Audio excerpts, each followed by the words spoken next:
Հետևում եմ, թե ոնց է համացանցում ժողովուրդը ուրախացած Վարդան Ղուկասյանի համար, հարգելներս, ես էլ ձեր պես, բայց կուզենայի մի բան նշել, հարգելներս, ես տեսնում եմ մեր ուրախության էյֆորիան ինչքան շատ մեծ է, ուստեղ մի կա շատ վտանգավոր պահ, որ արդեն տեսնում եմ, որ համացանցում պտտվում է, դա այն է, որ մարդիկ գրում են, ասում են Վարդան Ղուկասյանը ազատության մեջ է, Վարդան Ղուկասյանը շտով էֆիր դուրս կգա, Ժորժ ջան, չէ, հələ որ մի շտապեք, առաջ մի ընկեք, էլի, հələ դատական վճիռ չկա, դատական ակտ չկա, հա, դատը անցել է իր շահ Վարդան Ղուկասյանի, բայց դեռ դատարանը իր վճիռը չի հայտարարել,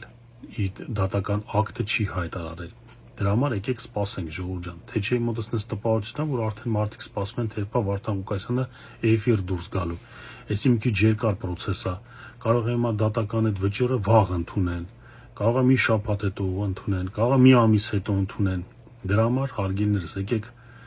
սպասենք, իհարկե ուրախացած ենք, ես հասկանում եմ, բայց թող շատ չանցնի այդ էյֆորիան, էլի, շատ չերիչուր պատալոգ չանցնի, հասկանանք, որ այս process-ը պետքա սպասենք,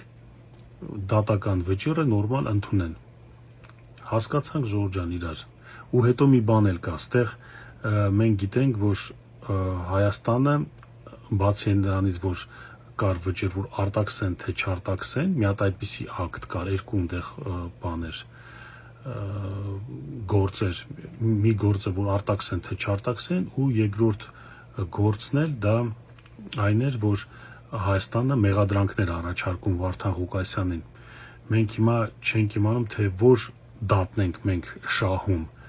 արտաքսելու, չարտաքսելու, թե Հայաստանի մեղադրանքները,